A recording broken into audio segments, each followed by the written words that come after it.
Good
morning, everyone. It is like 7 a.m.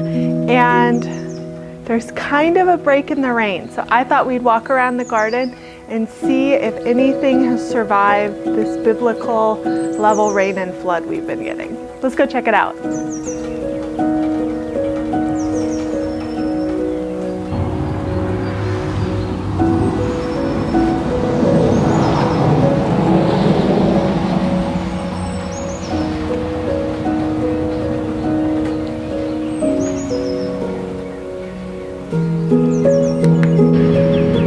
So it's been raining for probably 3 days now. I grew up in the desert of Arizona, and in our last Air Force assignment, we were in New Mexico. And so I'm more used to dry. I'm not so used to rain, but I feel like, objectively, we have gotten more rain in the last 2 weeks than I think Albuquerque got all year. I'm talking like 8-9 inches. So it's weird not to have to water every day, but also things are really soggy and muddy, and you can see there's like pooling puddles, and I don't know, I'm not used to this. Let's see how the garden's doing.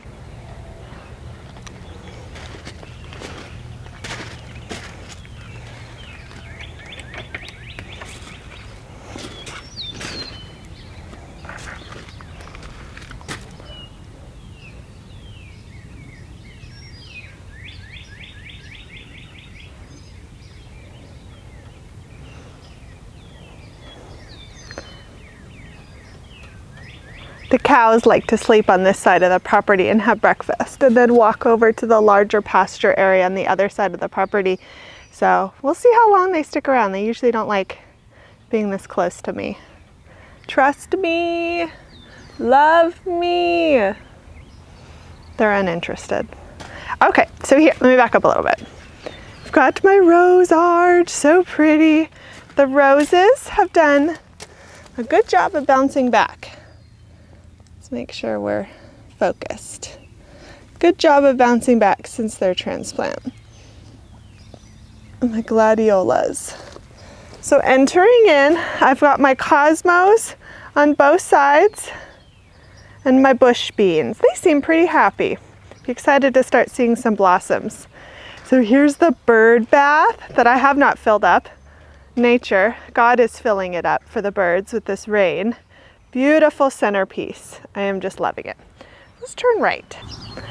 So if you remember from past videos, I started snapdragons from seed, and then I took cuttings, and that's what this whole bed is of snapdragons. So till about here and back are the ones that were in the trays, and then these guys were the cuttings. And I'll zoom in here in a minute, but I think you can barely tell the difference between the ones that were started from seed and then ones that were the cuttings. They're pretty much at the same height, which is really neat. But they're doing okay. They're doing okay. They're a little floppy. I think this rain is heavy on them, like these guys. I wasn't planning on netting this low, but I think I do maybe have to go get my netting and give these guys a little bit of a support. Nice to see blooms though. Nothing's dead, none of them died. So apparently, oh gosh, my brain, turn your brain on. Turn your brain on. I think these are Potomac or Rocket, and I'll put it on the screen. They do better in heat. So I think that's the reason why there's still hope for snapdragons. What else can we see? One thing that's been growing glacially slow, like I know you're alive, but you're not doing anything. And that is the black-eyed Susan vine. Started from seed. I started it with the morning glories and the hyacinth bean. I'll show those in a minute when I go over there. They're 5, 6, 7 inches. The morning glories are like 1.5 feet.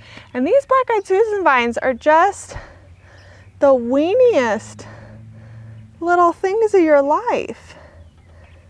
And look at this. The tag is blocking it. So I don't know. I'm gonna have to look up their growth rate and what to be expecting. I've fertilized everything. So like 3 days ago, I went through the whole garden. I gave all of the flowers a Miracle Grow granular feed, because that's what I had in the shed. I didn't want to buy something new. And all the vegetables got garden tone from Espoma. And I just sprinkled it around the base. I didn't actually scratch it in because we weren't going to have any wind or anything. So I just put it on the surface. And then it's been raining for 2 days. So it's actually perfect because I think that rain has really pushed it down into the soil. So I'm kind of expecting to see some invigorated growth here once the sun comes out. So maybe that'll be the trick with these guys, but I wanted them to cover the fence and stuff. So note to self, I think I need to start them just a lot earlier and in a bigger pot that they can grow bigger inside, like maybe start in February or March. Then they could be growing in a bigger can to get going before I transplant them out, but so I can actually see blooms, you know, before like September, October. But yeah, I think that one's a bit disappointing. So this side of the garden probably has, I would say, the least amount of action going on. I think that's a combination of what's planted here and that I newly planted things. So I've got some good sunnies in the back fence. The dahlias are slow in this area to pop up. So I've got 1, 2, 3 I can see of 6, but everything I planted had eyes, so they should come up. I've got 2 lilies, and I went in a couple days ago and I seeded Lilliput zinnia and Zinderella that I had, direct sowed seed. So that's why there's nothing going on there. Then I added some dwarf zinnias. The reason I went dwarf style is, look, my hose is right here. And when I pull it out, I didn't want some 4-foot tall flower that's gonna get trashed. So my vision is it's all gonna bloom about 18 inches below the hose so I can have a filled space but not have it be a mess. Check out these purple beans. Look at these runners. I find it so amazing that these plants were designed by God, not evolution, to send out runners and just coil themselves. Look at that. So it's been what, 2 weeks, 3 weeks since I planted, and they're already on the 4th level of the cattle panel. So I think my vision of this full arch is gonna come true. So look what my mom got me for my birthday. My birthday was last week, and she got me a patio set. So once this is covered in purple beans and it's a nice shady spot in the garden, this is pretty full sun out here, pretty exposed. I think this will be really awesome. I'll nestle the chairs back probably a little deeper, have a table with a tablecloth. I also thought my daughter could sit in here, or maybe the boys, I don't know, they're not as civilized, and color or do an activity while I'm in the garden working. Just have a nice place to sit. I love it. It feels so bistro. Okay, where are we going? Where are we going next? Oh, look at this enterprising fellow. Sorry guys, I'm still getting used to this influencer camera stick. Here we go. Look at him. He's just like, I will win the race to the top. I don't know if you can see this, but he goes all the way to there. I see you, buddy. I think you're gonna win. I think you're gonna beat these weenie guys here. All right, while I have you here, this bed was recently planted, I received 19 more dahlias from our Oklahoma dahlia group. And I put all of them, well, not all of them, there's 8 in here. This was an open bed. I thought I was gonna put pumpkins or something. No, correction. I had milkweed in here, but milkweed gets scraggly, it spreads a lot, and I didn't want a scraggly, ugly, mangy thing, especially if the caterpillars did get to it, which it's supposed to. It's just not as tidy. So since I built that awesome perennial garden, which we'll see here in a minute, I was like, well, let's just go put it out there. The pollinators are gonna love that area. It can get really full and jungly over there and it's not gonna bug me. So I dug up the milkweed, it's a pink milkweed, and I popped it over there. So I had this big space, it's about 3 by 6, so 2 by 5, and I put 8 dahlias in there. So I have some mysteries she gave me, which I love a good mystery. I love anticipating what it's gonna be, what it's gonna bloom. I really love that. So I got 2 mysteries. I got 2 Boom Boom Whites, which is a ball type white, another platinum blonde, which I'm excited about. It gets really tall, so I put it in the back. Mambo, Crazy Legs, and a white decorative. We'll see if that white decorative is like Boom Boom or what its form is. And then it's lined with sunflowers in the back. So more dahlias. This is Euphorbia. Euphorbia is a new one for me. I haven't grown it before. And I didn't think I was gonna be successful, but it's growing. And part of Euphorbia, it's called Snow Mountain, is it gets these white edges. See if I can capture it. Gets these white edges around the leaves. Let's try that again. These white edges on the leaves. Nope, sorry Eric, in your editing. I will get better. All right, don't use this clip. Gets these white edges around the leaves, if you can see. So it's used more for its foliage and bouquets than any sort of flower, but I'm starting to see the variegation and I'm really excited. This guy shows up even better. So keep going. And then behind them are my foxgloves. My foxgloves that I winter sowed. I got 4 of them. They're growing and happy. I thought the heat was gonna nab them. I don't know if I'll see a bloom, but hey, they're not totally dead, so I'm excited. I got some tomatoes. My extra overflow tomatoes. I'm gonna have to come up with a better staking system than leaning bamboo canes, but it's sufficient for now. If you saw the video where I was out in the meadow, the dirt landing strip, doing a wildflower mix, I also did a bed in the raised garden so I could see some of it, and it is going absolute gangbusters to the point where I think I have to come in here and thin, which I hate doing.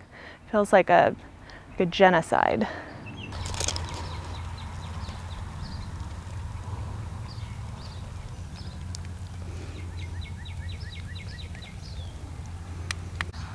Here I've got my tomatoes, 1 of 2. I kind of like that you can see like tomato alley behind me. They are so happy. I already asked Eric last weekend actually to come through and do another level of Florida weave. So you can see there's 2 lines. So, because they're growing so much. And honestly, I mean, they all started at different sizes and then they're different varieties, so different growth rates. But honestly, there's some that need a 3rd weave already.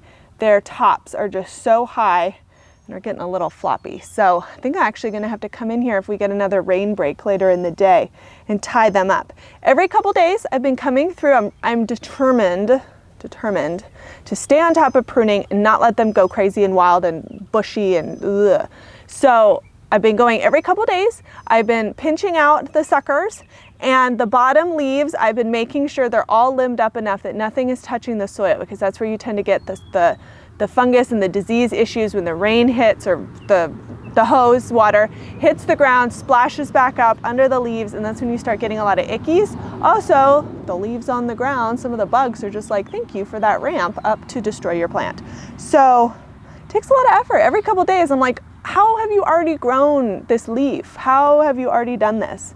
So it's a good problem to have though, that you have to do a lot because there's so much growth. There's 1 tomato that has snuck through. I've also been pinching blossoms. People are like, why would you pinch the blossoms? You idiot, that's where the tomatoes come from. I know, but the tomatoes are heavy. These are big, beefy tomatoes mostly, and it's a new plant. And if you let a 6, 7 inch, 8 inch plant be setting these big fruits with no root growth, that's gonna be hard on the plant. And so I'm pinching the blossoms until all the tomatoes get about knee high for me. I'm 5'8", and knee high for me, knee high for me, it still sounds so Asian, as high as my knee. And then I will let it start to set fruit. And the theory is it'll have much stronger root system, it'll hold up strong, it'll hold the fruit, it'll have the energy to put into good fruit and not weenie fruit.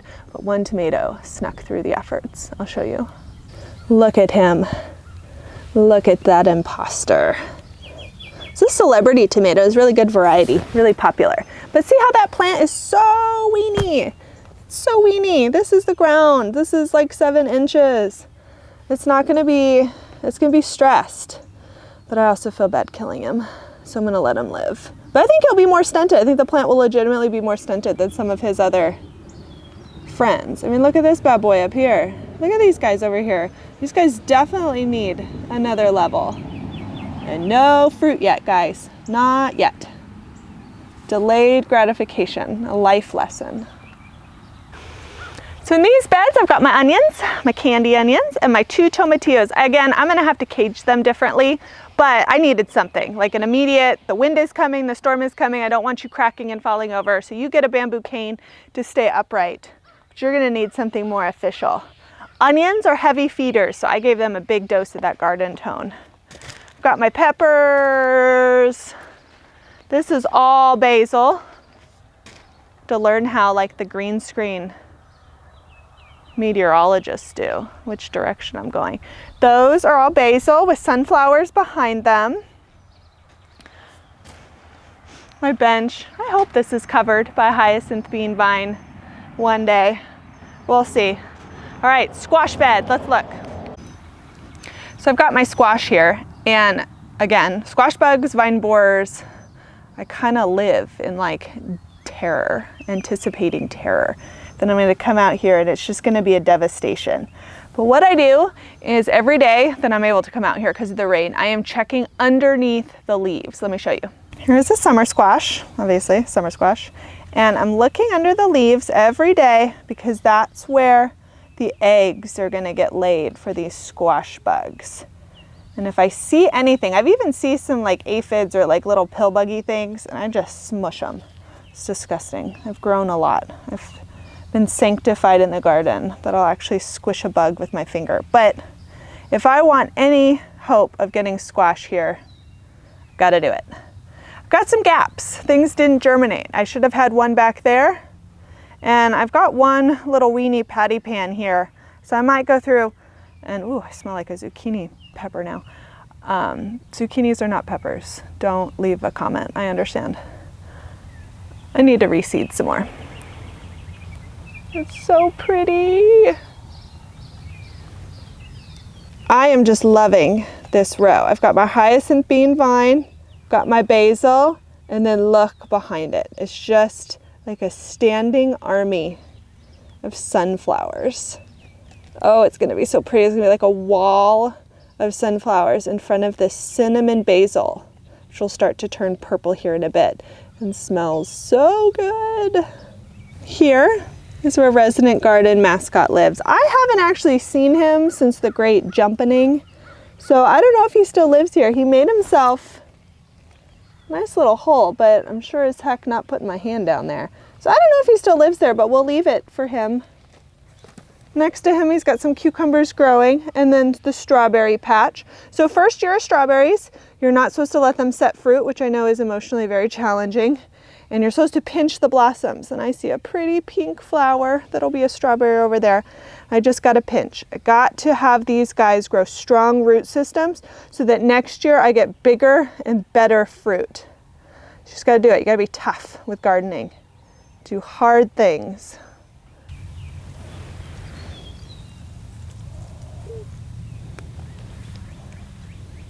Sure is pretty though. So I mentioned I got 19 dahlias, and there are 8 over there, and I popped some more just around. And in this bed, I popped 4 more dahlias. No, count, Alex. 3 more dahlias, 2 mysteries, and 1 baby cakes from Cozy Town, which just looks so happy. Behind is hollyhock with seed I gathered from Albuquerque. I actually need to go through and thin. I have had terrible germination with hollyhock, but man, these guys love their life over here. So gotta pinch out some. Some of these bad boys can get big. And look, let's go in over here. A calendula. The wind has really beat her up, but I love being able to see the color I can expect. I think this is Ivory Princess, if I remember correctly, and I've got all of these left to set blooms. And then behind, some lilies and dahlias, all showing their head except for the summer one. Where are you, summer one? You're not allowed to die on me. And over here, our straw flower, really happy. I can't wait till I start to see a flower stalk. I'm not quite sure on timing for a straw flower when they bloom. I haven't grown before, but the anticipation is great. Since we're on a dahlia kick, if you remember, I planted a mystery bed of dahlias, and they're going to be a mix of things I overwintered and stuff my mom gave me. So nothing I bought, but stuff from last year. Put it in a mystery bed to track and anticipate, be excited about. And 1, 2, 3, 4, 5, 6, 7, 8, 9, 10, 11 of them have come up. Look at these babies. This is so exciting. I hope they're the good ones, although we only grow good ones, so shouldn't be any trash ones in here. Ugh, I cannot wait to see what they are. We've made the turn, come around the garden to the other cattle panel that is going to have Kentucky pole beans, and they're growing a little differently than the purple ones, which is fun to see what their growth habit is and what kind of to expect. Let me show you, they're floofy. These guys took a while to send their runners out, but I finally see them, and they're not being as enterprising in finding the panel. I'm gonna have to come in here and give them a little help. It's interesting how they're kind of like sticky. Nope, they're not right ready. Oh my gosh, should I rip it off? How not to garden. Sorry, I'll let you do your thing. That was unhelpful. Ugh! No! Pasta. These are extra gomphrena that I had from the field, so that'll be super fun. And morning glories. Oh, with my iris. Look at that, you can see it through the slat. I'll come around for a tighter shot, but oh, the color combo. And over here is my happiest morning glory.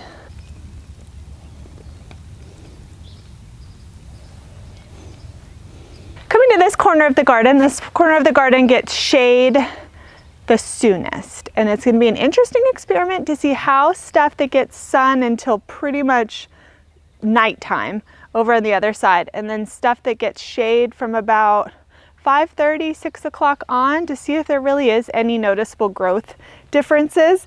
But this is like phlox alley. I've got caramel phlox and lavender phlox and the sugar star phlox, and the sugar stars are blooming. Come look.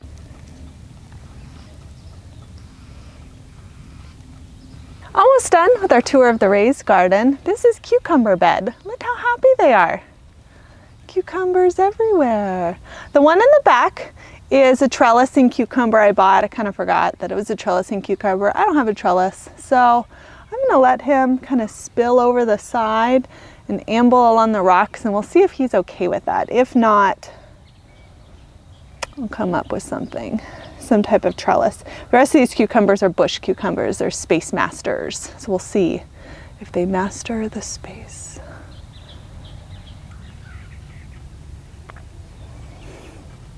So that was a quick tour of the garden. I skipped some stuff, some of the pepper beds and the other tomatoes. The glads are happy. What else? All the peppers, the sunnies. We hit most of the things. Things are happy. They're not drowning. This is the perk of raised beds, is when it rains and inundates, it tends to kind of go right through, which I am very thankful for. It's not as soggy in our clay. But let's walk around, look at my pots and the new perennial garden, because those are in ground, in our clay soil. See how they're holding up to all this rain. I'm nervous. I've got 3 big pots along the fence. This one has Super Tunia Bordeaux, a Wicked Witch Coleus, an Autumn Joy Sedum, a fluffy silvery thing I forget the name of and I love the texture, and a still growing rooted blueberry back there. I'm kind of letting him grow on before I can pop him in ground. Next I have a Play in the Blues, or Rock in the Blues salvia from Proven Winners. Those get big and beastie and the pollinators love. Got little bunny that my youngest loves to kiss, with an orange canna, a purple sweet potato vine, and a hopefully to show up dahlia. And then I repeated it. Another Play in the Blue salvia, canna, sweet potato vine, mystery unseen dahlia. It'll be really high. These should get above the fence here in summertime. So I think that's gonna look really cool. All right, walking over to the new area. So we've got our fire pit area and seating. We love to sit out here in the evenings after dinner because our big oak tree puts it all in the shade. Got my little lollipop-sized nectarine with a brown turkey fig, an orange apricot rose, some lilies, and my cute little basket. Let's look at the, I called it a lily. My goodness, Alex. Iris.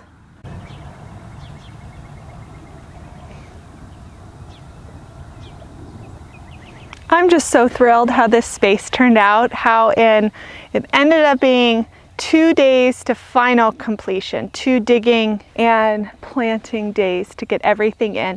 But at the end of the day, I did not pay for 1 plant in this entire garden, which is just really neat. It's neat to be able to know you are growing plants from other people's gardens that they loved and cared for, and then you can keep those divisions growing on. Or if they didn't want the plants anymore, they didn't have to go in the trash and you get to have them. So it's almost like a legacy garden.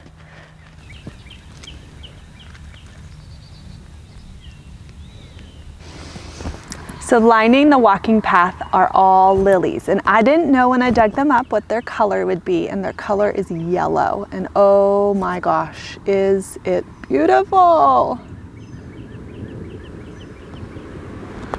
Look. Oh, and each one has like 5, 6. Oh, it's so cheery.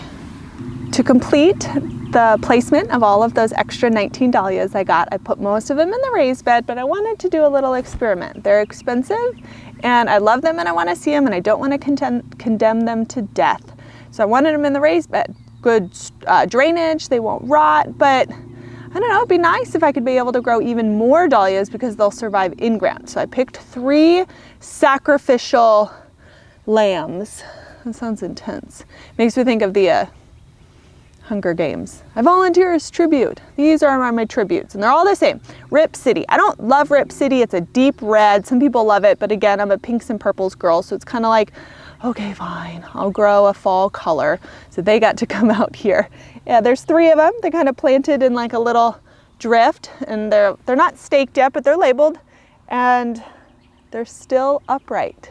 So we have clay soil, we've had a lot of rain, so I can't see below the surface of what's happening to those tubers, but it'll be a good experiment. We'll see if Rip City lives. Everything looks good walking along the path here. There's clearly some transplant shock, some browning leaves around the edges, or some things that just never really rehydrated, but it looks good, and I'm even starting to see some new growth in some things. My hardy hibiscus looked like flopped over Angry Dead Man, and he's already sent up new shoots with new leaves, so I have great hope and excitement for him. I also planted, which I didn't film in the original video, I planted 2 gifted Proven Winners chiffon Rose of Sharons, and I'll try to remember to put a picture on this screen, but they aren't your standard just single looking hibiscus type flower. They're a double. They're like a ruffle, which is so me.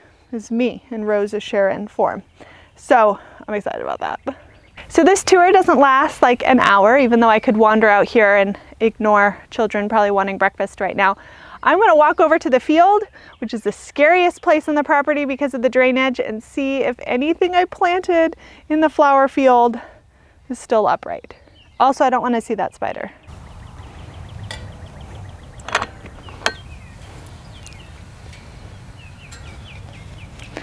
I'm so nervous. Oh my gosh, it's like a slosh pit. Let's go check it out. We knew we were gonna be getting a lot of rain, and I have a whole pumpkin patch, which I haven't talked about, that I'm gonna plant. And we tilled it before the rain came because that was just gonna set us back. But since we tilled it, we kind of created clay soup. It'll dry, it'll be fine, it'll be fine, it'll be fine. Oh wait, we're getting close to spider home. I have to be on the alert. You guys, everything is pretty much still upright. I can still see green. Oh, I thought everything was gonna be broken and fallen over. Yay! Like, look at my yarrow. Still out of the holes. I see some new greeny growth. The spider is raining.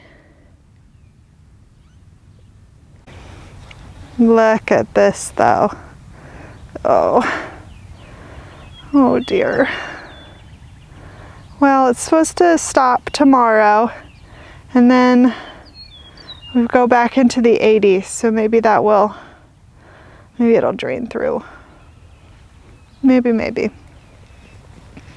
Let's look. What do we have here? Can we see any germination? Ooh, sorry guys. No, but look at these absolute jerks. Oh gosh, look at the root on that. Look at that. Okay, let's see. I'm trying to remember what I did. Oh, okay, these are the seeded zinnias, but I don't see anything yet. But these guys look halfway decent. Oh, that's so encouraging. Look at my cosmos. They're all upright. These guys were pretty tall and leggy when I planted them, and they're not beaten down. So I think I have a chance here. I think I have a chance. You guys look. I think that is a white cosmos sprout. That's not grass. How exciting. There's also like a spider web around it. But it's something, it's germination. There's more. Look at that guy down there. And look at this guy. Oh my gosh, I'm afraid to like grab one of these, thinking it's gonna be like a spider. Oh, scarred for life. Grow strong, baby. That is so encouraging that nothing is outright dead, and I even see a little bit of germination that survived. So I said this was it.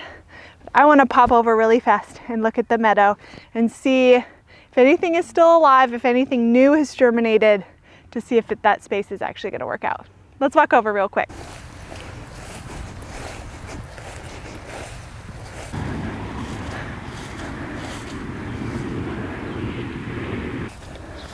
I'm nervous. How underwater is this area? Okay, I see some draining, but I see life. Look. Look. Not ideal water, but that was the lowest point. But I've got a squash and a squash. These are my blue Hubbard squash that are hopefully going to be my trap crop, my attractor for squash bugs.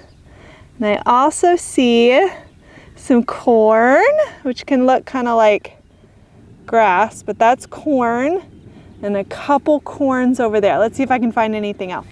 Look what I found. Can you see it? It's like the tiniest little friend of your life. Oh dear. Over zoom. Look. That's not grass. This is grass.